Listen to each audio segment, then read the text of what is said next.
This is Ruby, and this is the Ruby Garnet Show. We're going to do this show a little different than usual. Check down below for the disclaimer. We're not going to be talking about the tarot today, and most certainly, I don't think there'll be an accidental channel message here. And if it does happen, it'll be very brief. But this show is usually about philosophy. It's about meditative, reflective strategies and approaches and ways of looking at things and feeling about things in a different way.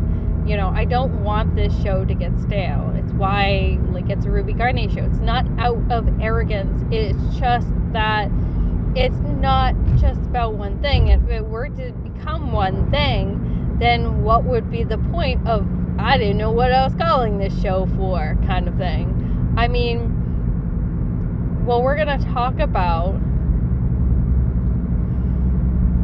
is emotional wellness, mostly.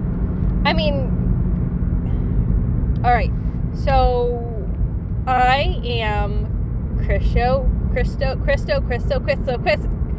have a speech impediment. I am Christo pagan. I am Buddhist. I love Hinduism. You name it. I've been very attached to Loki for a very long time. So it might be confusing for some people out there when they hear me say the word Lord, God,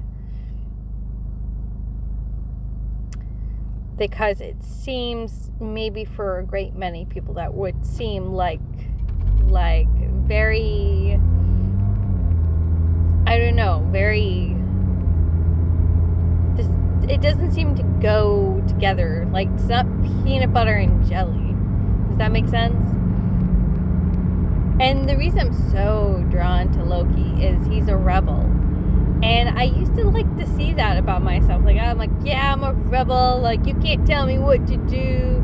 But that's caused a lot of problems in my life. And if you look at Loki, that's caused a lot of problems for him too. Or her. Or they. Depending on what Loki decides to be. And even Odin has created a lot of problems in his life through his rigidity. Maybe, I don't know, do you guys think these guys might be on the spectrum at all? Because I wonder sometimes. I have conversations about autism because that's the field I'm in right now.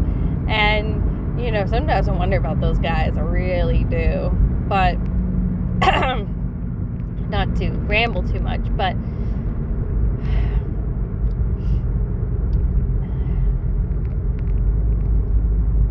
the things that we see as our personality or identities, and some of the things that we're really proud about regarding ourselves, are actually sometimes things that have led us astray because it's our blind spot. And as I've gotten older, I really actually do my utmost best to listen and pay attention and mimic what other people are doing. Because very often there's a good reason something is occurring in the system that I belong to. To basically ignore that is really rude. Very, very rude. And antisocial and disrespectful to the people that have been there longer. And, and I, as a 36-year-old, gotten that old now, and as some of my coworkers say, it's not really that old, and I'm like, yeah, well, it feels like it, but I kind of want to get to the point where I don't repeat mistakes. We're getting somewhere. To the heart of what this episode is about is avoiding making old mistakes. Understanding ourselves so that we can slow down, take a deep breath, and maybe change our future by not repeating the mistakes of the past. See, okay, now it's time for story time. It is seriously time to tell you, once upon a time, there was a young girl. She, at a young age, saw spooky, scary stuff. Woo! And it scared her. So she shut down her psychic abilities. But they would sometimes pop up even though she was in full resistance mode for it. But then as she got older, she wanted to explore different psychic abilities that were outside her original talent, which was spooky ghosts. And so the ghosts and spirits have been talking to me again recently. They've been showing themselves. Thank you, guys. Woo!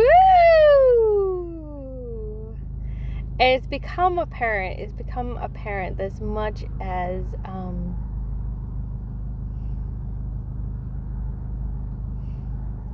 this is one of my mistakes that I've repeatedly continued, is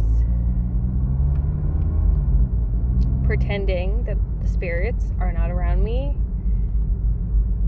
pushing them away, being disrespectful to them, ignoring whatever messages they have to offer me, and instead connecting to the tarot and to a different way, like it's like kind of like, you know, just ignoring them and trying to get information that I could get from them in a different way.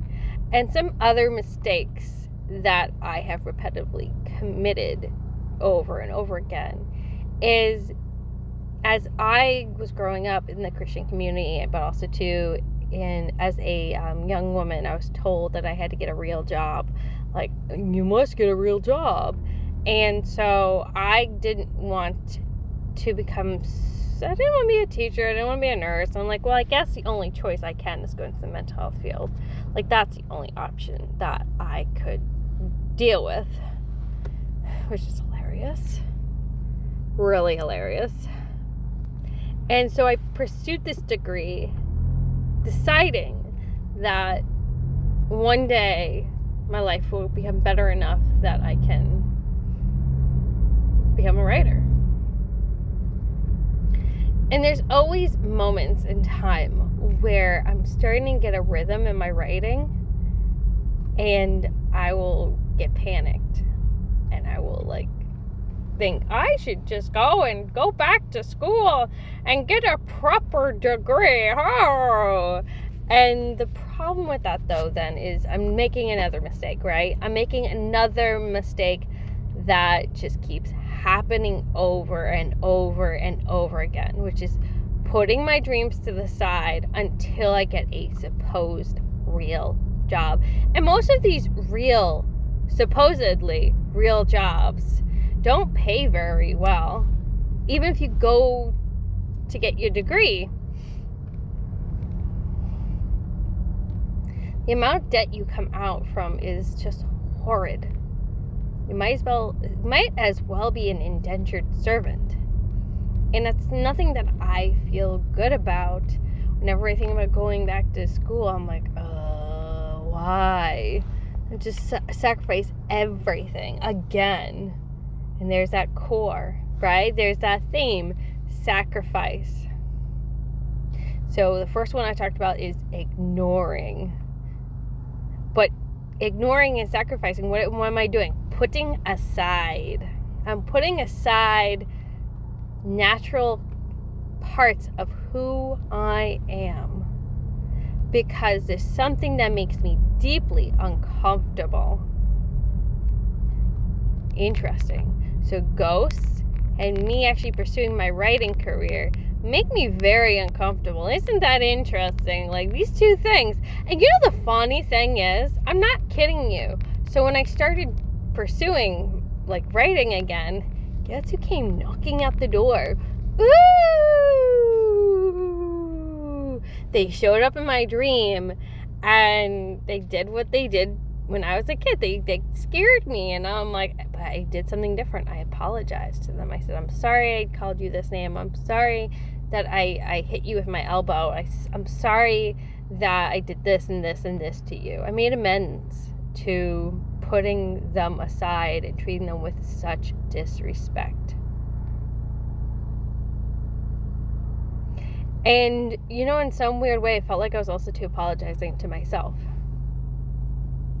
I'm sorry that I put aside my dreams. I'm sorry that I believed that a real job was more important than something that made me feel alive. That's something. This is why this is the Ruby Garnet Show. It's not because we're talking about one thing. It's because sometimes we have to talk about hard stuff, and there's no way you can put that in a title. No. What would the show be called if it was talking about hard things? You would not want to. No one would listen to a podcast called "Let's Talk About Hard Shit." You would not do it because we're so deeply uncomfortable with difficult, deep conversations. I have seen so many people run away from a deep, genuine conversation about solid shit. I remember there was a person I really cared about and I wanted as a friend, like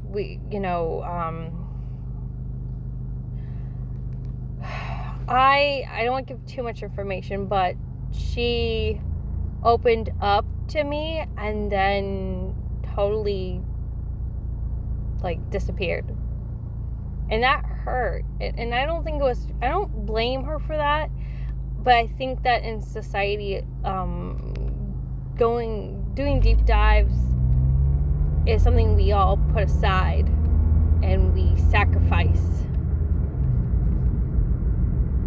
opportunities to have them, because in order to have them, we have to get a little uncomfortable, we have to get a little scared, we have to be willing to kind of look at ourselves and say, hey, what am I doing that is a repeated theme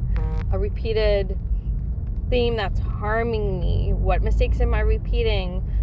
What am I doing that has been continuing since I was a kid? For you, it's not going to be what I'm doing. Some of you are going to probably say, oh my God, I've always wished I had psychic gifts. I knew someone, and she was so jelly that I could see spirits. And I would be like, no, it's not as fun as you think. It's not fun. It's scary. I don't know what to do with this talent of mine. They show up on my doorstep. I don't know if they're good or evil. Sometimes I can tell, but then, there's sometimes spirits that, they want to hurt you. And how are you supposed to define between that? But she, really was into spirits and watching ghost shows and things like that. But that was something, she had a consistent theme of wanting, having, this romantic thing in her mind about all kinds of stuff. She was a good person. I'm not saying I'm not criticizing her per se, but that was a theme that she carried forth from her that I knew of from the 20s to last I spoke with her. It was just a consistent theme. We all have consistent themes, track records of things we have done, and I'm not throwing her under the bus, so I'll throw myself again under the bus to kind of bring home this something that I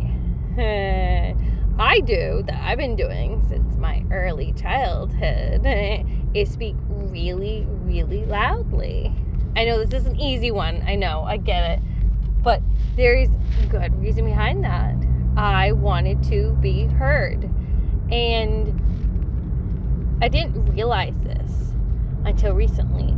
I thought it was because I couldn't hear myself, and then I realized, I'm actually no, it's because you lived in a home where you did get ignored. People weren't actually always listening to what you had to say. So in order to get people's attention, you had to be louder. And so now I have to retrain myself to talk at a lower tone, to speak more quietly. And this is really hard for me, and sometimes actually really emotional for me, because I was so in denial about this. I thought no, like I'm having a hard time hearing people. I can't always tell what I am or what I'm saying. I was really clueless. And this can be very triggering to people when they're getting yelled at. No one likes being yelled at. And I just thought, no, I'm not yelling at you. I'm just raising my voice because I need to, yeah, but we're not stupid. We hear you. And sometimes that would be upsetting to people who had PTS triggers, and I'm like, well, too bad, this is who I am, and I would not be so polite about it.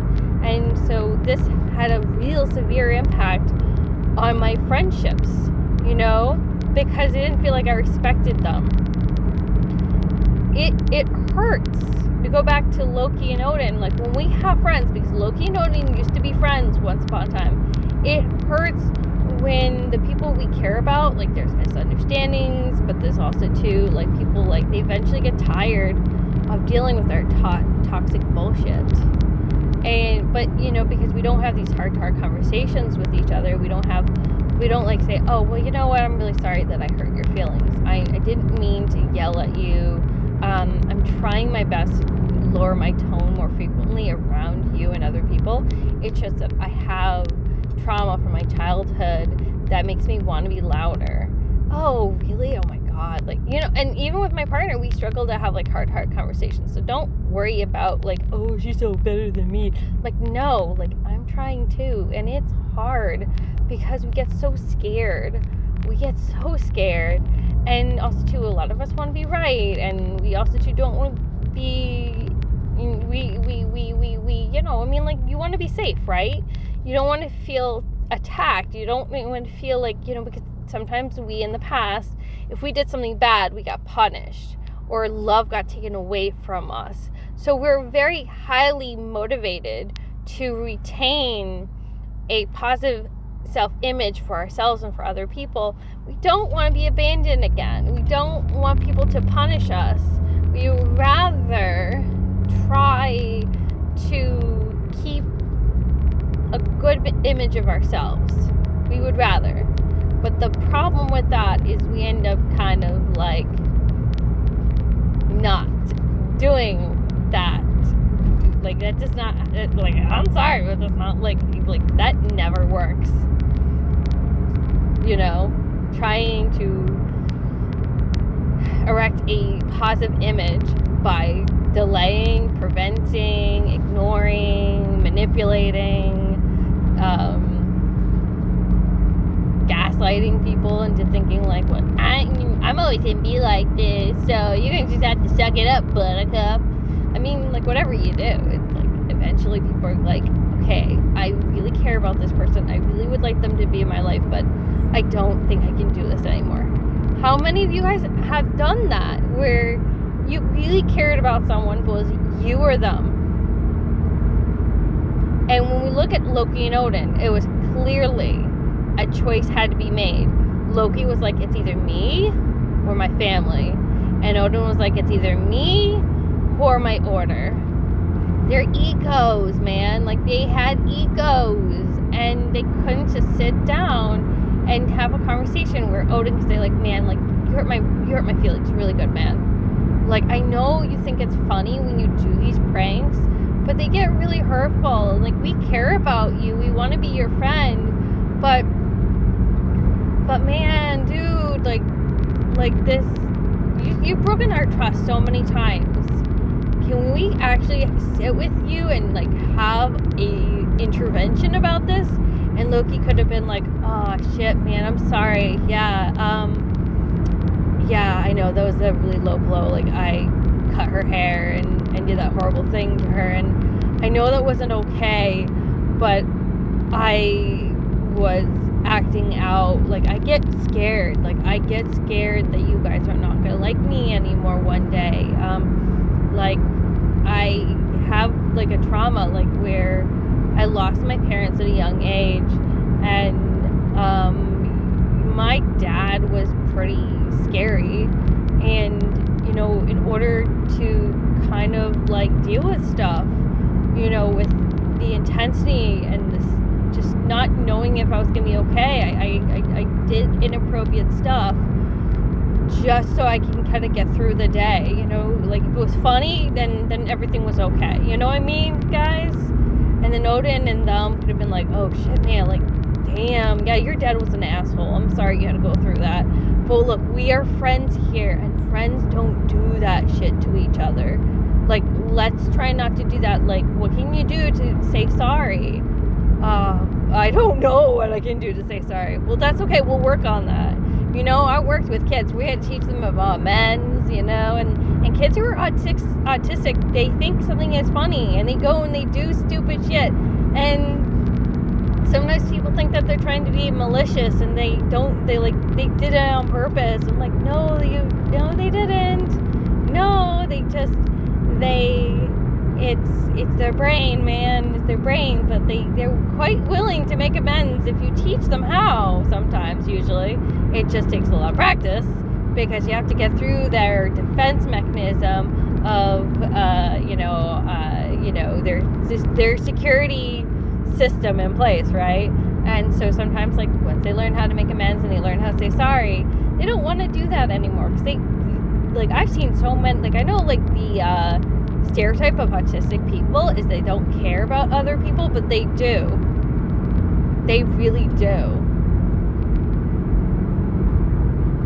Yeah, we went there. That's deep. That's really deep, and I hope you all appreciate that, because if you know someone is autistic, it doesn't mean they don't care. They're still learning. You know, it's hard being autistic in this world with neuro-abled people or different abled people. 22222, by the way. I don't know how that showed up on the radar, but it did. That's about balance. You know, that's, I think also too, having these conversations is about balance and bringing balance back, you know. I know this sounds like scrambled eggs or scrambled brains to you guys when I talk like this. I'm not trying to be confusing, and I'm not trying to also to,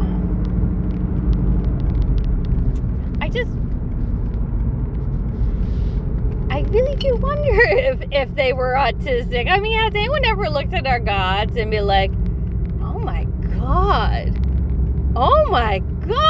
they're on the spectrum? Because damn, I feel like Loki definitely is. Like, he's on the spectrum. Like, he has to be on the spectrum. No offense, Loki, it's not a bad thing. Just means that you were wired differently. And Loki would probably be like, haha, yeah, I already knew that. You thought, like, I didn't know that? Like, I've known since, he would probably just kind of like be like, well, I've known since I've known, across time and space. Because he wouldn't be able to put a finger on it. He's just like, there was a moment in time I knew I was different. Because he did. He always knew he was different. Yeah, I know. Like, this is like I feel like this is a smoothie, and there's different elements of very different things. Like, the way I communicate and talk about is definitely, like, have you ever, like, wondered if you're ADHD? Yeah, that's me. And I think that's kind of why, like, that's a consistent theme with ADHD people, you know? Like, they can see outside the box, and they communicate differently, and that's who I am. I'll always be that way. I try through the tarot to talk in a more concise way, and that's why I sometimes do that. Like, I'll pick a theme and I'll talk like a more neuro-abled person, because I want to match and mimic and connect and belong with all y'all. But, like, then there's a day where I'm like, you know what? I just want to be me. Like, I don't want to sacrifice who I am anymore. I want to accept myself and stop putting myself aside. Because, like, I used to get so many criticisms and feedback about how I communicated. They said, like, you tend to ramble. Like, we're not really sure what you're talking about. But I'm like, but I know what I'm talking about. Like, I communicate in a specific way because I talk in a circular way. Like, the way, and even how I talk like I know, I'm knowingly talking like I'm talking in a circular manner. Like, if you were to re-listen to this whole podcast, you would see certain themes pop up. Like, earlier in the episode, I was talking about Loki. And I was talking about, like, how we put things aside and how we sacrifice things. Like, and I can even bring it up and be like, this is what we talked about earlier in the podcast. It just doesn't seem like, as a whole, in the greater, like, if you're looking so minutely or whateverly, you're like, well, this doesn't make sense. But if you look at the bigger picture, it makes a lot of sense. Like, it does. Which is why I feel like we should all accept different ways of seeing the world, of communicating, of how brains work. And I feel like there needs to be more openness about all that. And I think it's definitely gotten better, but I think the war between, like, I feel like there's two different types of heathens. There's the Lokians, and then there's the Odysseans, well, however you'd say it, and they don't like each other. And it's like, dude, guys, we're not in high school, we're not in a clique. It's called the Divine Theater Play. They're acting out a scene for you, so you can learn something about it. Like, they are friends who are play acting for your benefit, and if there's any hard feelings between them, it's between them, not us. Like, who are we to get between gods, right? Like, that's not for us to call Loki evil. That's not for us to call Odin evil or good or bad. Nothing like that. And that's the same thing for people in the world. We're, like, judging people constantly. And this is when it stops becoming, like, circular. So I do have to wrap up my conversation because I know now I'm losing that sense of harmony in the dialogue. I'm moving a little too far away from, like, the center. I'm going off to another God knows what conversation that could occur. That is part of a bigger circular conversation, but, like, it's gonna be, like, over your head, and it's not on purpose, so I do apologize if I ever do confuse you. It's just, like, I am so connected to spirit that they're always telling me shit, and I always feel like I want to tell you shit. And there's times where they tell me to, like, I really shouldn't be telling you this stuff, because they're, like, saying, like, they're not gonna get it, they're not gonna want to know about it. And then sometimes they'll tell me, like, you go tell them, like, go tell it on the mountain, girl. Like, go tell it on the mountain, annoy them every single day. I mean, but, like, that's who I am. That is who I will always be. And I literally have to wrap this up somehow. And I want it to make sense for you. And that is, I want you all to find a way of accepting yourself, understanding yourself, questioning things that have been a major theme in who you are.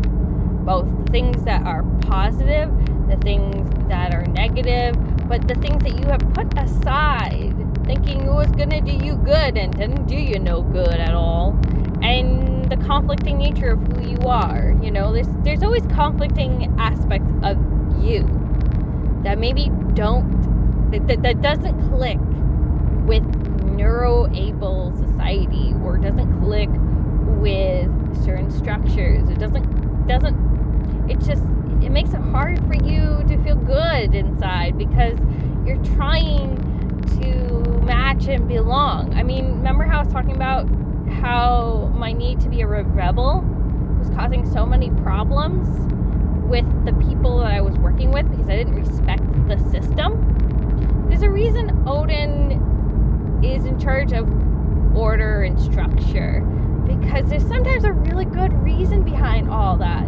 But yet at the same time, there's a good reason for Loki existing, because he knows that sometimes it doesn't matter how, like, you can dress yourself as a chicken, but if you're not a chicken, you're not going to belong in the hen coop. And why should you be in the hen coop? So we kind of need to know ourselves, but also to understand how we can better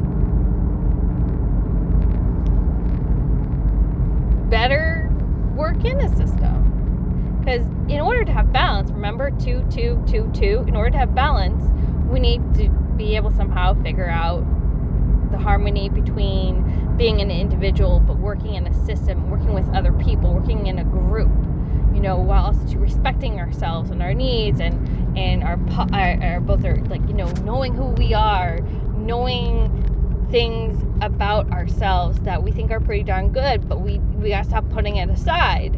And then some things we gotta let go of because it's fucking us up. In the long run, at least. And now I'm finally getting back in the circular way of talking, so that's good. But I do need to wrap up before I get out of the circular discussion that we got going here. Because I don't think you want to spend any more time talking about this. I don't really think that at all. But I wish you well. May me, blessed be, amen, to good health. And I hope I gave you something to consider. I really do. And please don't feel too intimidated if you are confused. You're not all meant to get this. This is not Philosophy 101. This is not, and I'm not saying that to be arrogant, it's just that is the reality. But go tell it on the mountain if you want. All right, bye.